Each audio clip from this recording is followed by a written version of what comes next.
Hey, it's John. Welcome back to my channel, and today I've got a video for you about passenger rail projects in the United States in 2021.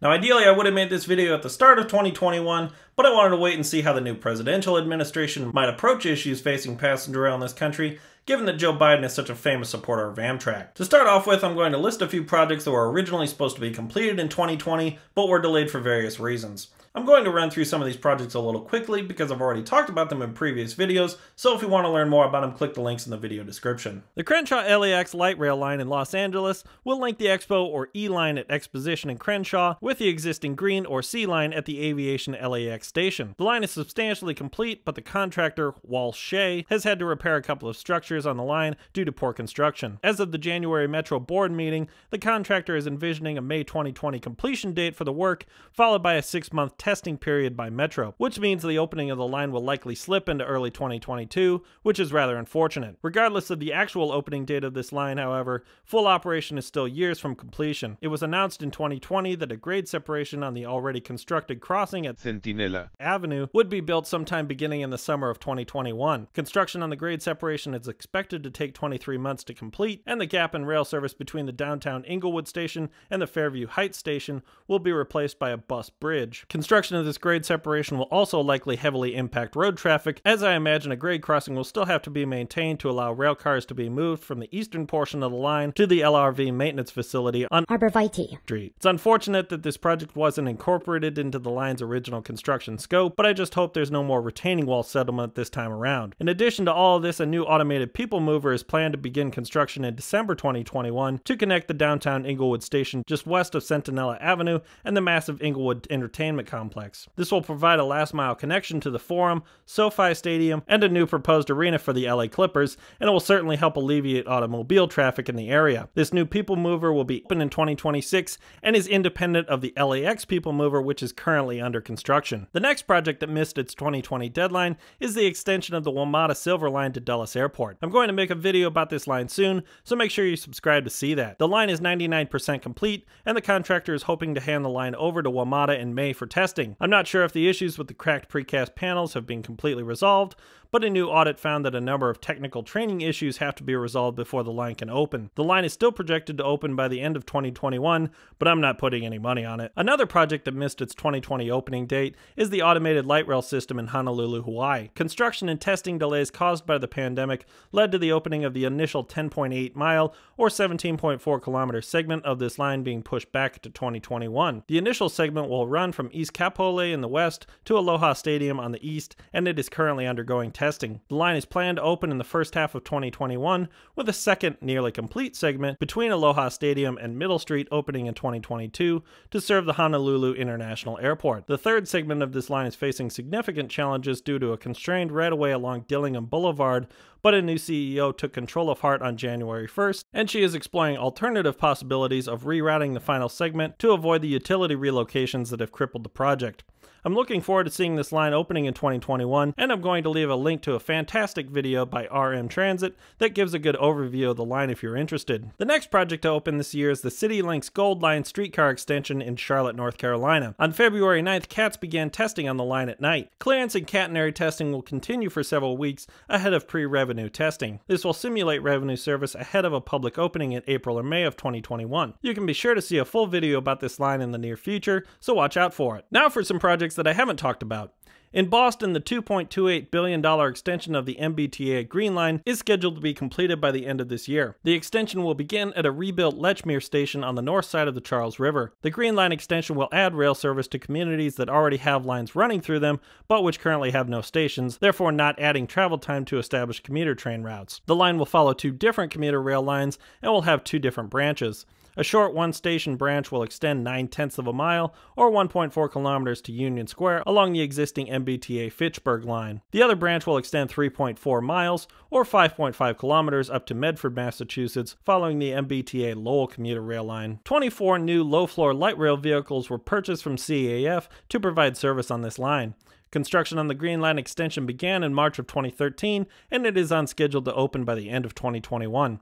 Again, expect to see a full video about this line in the future. Another light rail project that is scheduled to open in 2021 is the $1.9 billion Sound Transit Northgate link. This project will add 3 new stations to Line 1 of the Link light rail system, and it is the second of several extensions to eventually link downtown Seattle with Everett, Washington. This extension was approved by voters in 2008 as part of the Sound Transit 2 expansion scheme, and construction began in 2012. The extension begins at the existing University of Washington station, which opened in 2016, and will extend underground 3.4 miles or 5.5 kilometers until just before it transitions to an elevated station at the existing Northgate Transit Center. The underground stations at U District and Roosevelt were completed in 2020, and the Northgate elevated light rail station was completed in January of 2021. Preliminary testing is being completed on the line, and it is expected to open in September of 2021. A future extension of the line, known as the Linwood Link extension, will extend this line further north to downtown Linwood and is expected to open in 2024. Line 1 is currently operated by 62 Kinky Sherrill low-floor light rail vehicles. In advance of the Northgate and Linwood extensions, as well as other extensions to the East Side and Federal Way, Sound Transit ordered 152 S700 LRTs from Siemens Mobility. These cars are being produced at their factory near Sacramento, California, and will enter service in 2021. Now, another light rail extension project that is scheduled to open in 2021 is the Midcoast Trolley extension in San Diego, California. This project is somewhat similar to the Green Line extension in Boston in that it follows heavy rail tracks used by Coaster, Amtrak, and BNSF for a significant portion of the extension. The new line will be an extension of the Blue Line, which currently runs for 15.4 miles or 24.8 kilometers between San Diego and the Mexican border at San Ysidro. This project is being completed in conjunction with upgrading the existing heavy rail corridor, and it begins at the Old Town Transit Center north of downtown San Diego. Not to be confused with the Santa Fe station located downtown, the line extends 11 miles to the north and east. Just south of the future Noble Drive station, the Blue Line will separate from the heavy rail tracks as they continue east around Miramar Hill. From here, the Blue Line follows Interstate 5 north until Voigt Avenue and eventually runs into Genesee Avenue. Construction began in the fall of 2016, and it is on schedule to be completed by November of 2021 at a cost of $2.1 billion.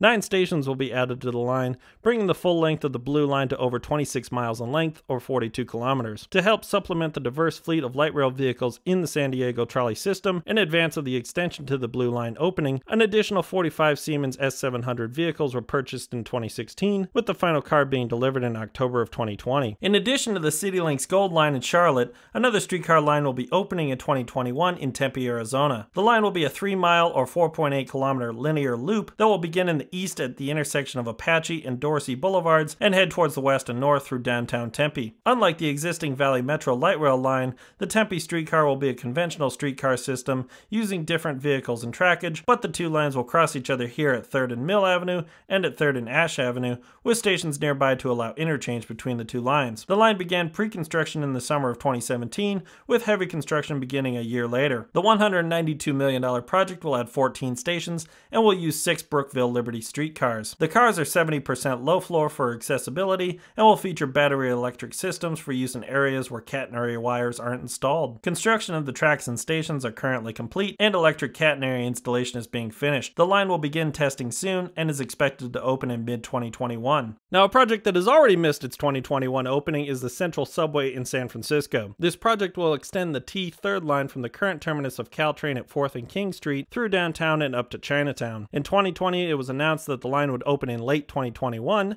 but due to design changes and complications caused by the pandemic, that date has already been pushed back to 2022.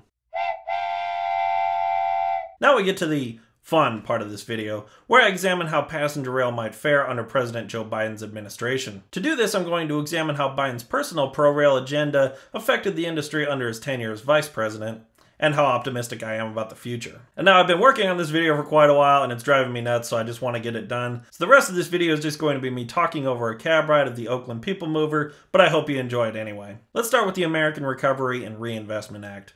This was a $787 billion economic stimulus package that was passed in February of 2009. The bill appropriated money for different aspects of the American economy, including healthcare, education, infrastructure, housing, scientific research, and others as an attempt to limit damage caused by the financial recession of 2008. The largest component of this bill was tax incentives and credits rather than direct spending, such as payroll tax credits, to indirectly boost consumer spending. At $237 billion, these various tax credits accounted for 30% of the bill's cost. As far as transportation infrastructure was concerned, only $48.1 billion was appropriated, with 57% of it going to highway and bridge construction projects. The Federal Transit Administration received $8.4 billion to distribute to public transit agencies through grants, which helped fund, among other things, the W line in Denver and the University Link in Seattle, as well as a ton of buses. As far as visionary infrastructure projects that would rival those of the Great Depression and garner all the press coverage, a mere $8 billion was allocated towards inner-city passenger rail projects with an emphasis on, quote, high-speed rail. Yes, for all the hand-wringing about wasteful government spending on high-speed rail, a whole $8 billion, or 0.01% of the bill, was allocated towards conventional inner-city rail projects with the hope that high-speed rail would somehow manifest itself. It was intended that this money would spur states and private companies to further invest in the projects, but yeah, that's almost $2 billion less than California voters approved in the year before. The envisioned corridors of future higher and high-speed rail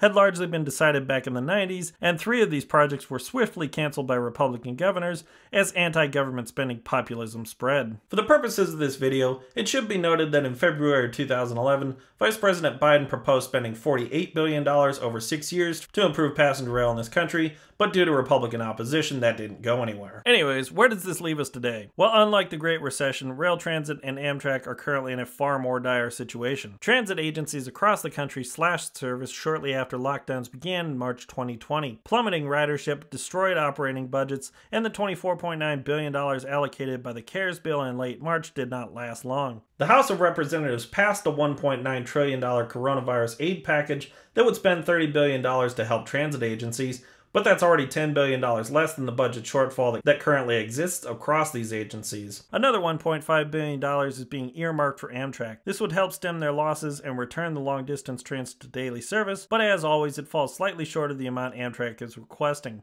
I don't want to delve too much into politics because I know nobody really wants to hear about it, but quibbling about a $41 million subsidy to Amtrak in the wake of an estimated $16 trillion disruption to the US economy during the pandemic doesn't signal that big things are on the horizon. And of course, all of this is before changes to the bill are made in the Senate. Senate Democrats have proposed giving Amtrak an extra $200 million, with $150 million of that going to the Northeast Corridor. Whether or not that remains in the bill, we'll just have to wait and see. In terms of creating both a tangible high-speed rail network and a culture conducive to riding such a network if it were built, the American Recovery and Reinvestment Act of 2009 completely failed. Now, that's not to say it didn't achieve anything. It certainly did.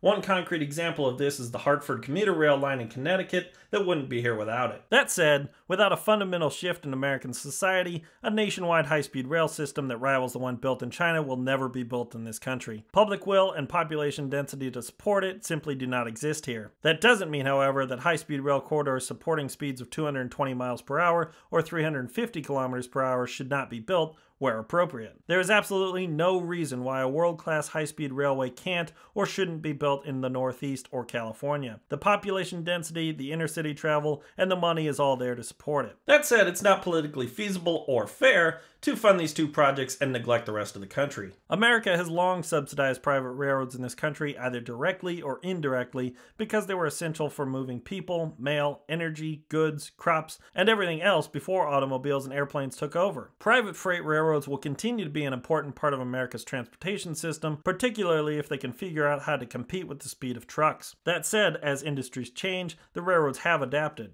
The American rail network is made up of less than half the trackage that it once was. There are abandoned and underutilized lines all across this country that could be rebuilt to higher speed travel for much cheaper than the cost of a greenfield high-speed rail project. My friend Alan Fisher did a video on this topic, and I highly recommend that you check it out with the link in the description. The issue, even with higher speed rail, however, is that people will only ride it if it's convenient. I fully believe that more Americans would ride Amtrak if it were more accessible. 3-day per week service is awful, but daily service isn't much better. If the long-distance trains ran at a higher frequency, or even ran over more routes, I know that ridership would increase. I also know one other thing, however, that Amtrak's long-distance routes can only be incrementally upgraded if they still exist.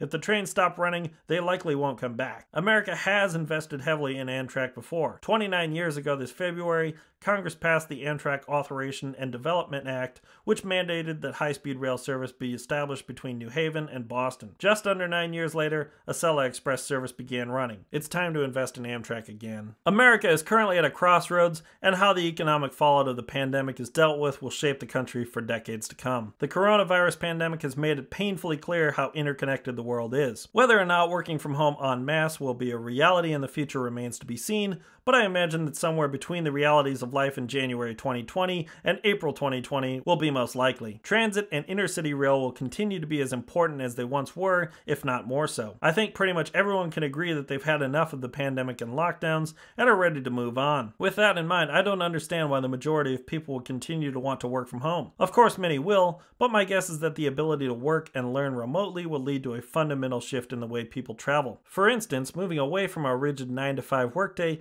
may lead to an increase in off-peak travel or reverse commuting. It may lead to an increase in higher density transit-oriented development in what was previously low-density suburbs. Whatever the future holds, it's clear to me that letting transit and intercity rail systems be dismantled would be an absolute disaster. It's already happened once before in this country, and hundreds of billions of dollars have been spent on roads, airports, and rebuilding transit systems to repair the damage. There may be a need to reevaluate infrastructure spending in the future, but it shouldn't come at the expense of the present. Will Joe Biden's tenure as president lead to visionary projects such as the Gateway Program, California High-Speed Rail, Texas Central, and even the more ambitious North Atlantic Rail Plan be completed? I really hope so, but I'm highly skeptical. While he was vice president, a lot of important projects were funded and completed, but at the end of the day, the majority of these projects amounted to little more than achieving a state of good repair. Little was done to ensure a reliable rail transportation funding stream that would remain intact regardless of who is in the White House, the way that roads and airports are paid for. If passenger rail in America is going to be radically reshaped under a president simply because he's ridden along the Northeast Corridor over 8,000 times, it's getting off to a very non-high-speed start. Well, I hope you liked this video, and I'd love to hear your thoughts on how intercity passenger rail should move forward in this country. That said, I hope we can keep the conversations relatively civil and productive. Thank you so much for watching this video, and I will see you all soon.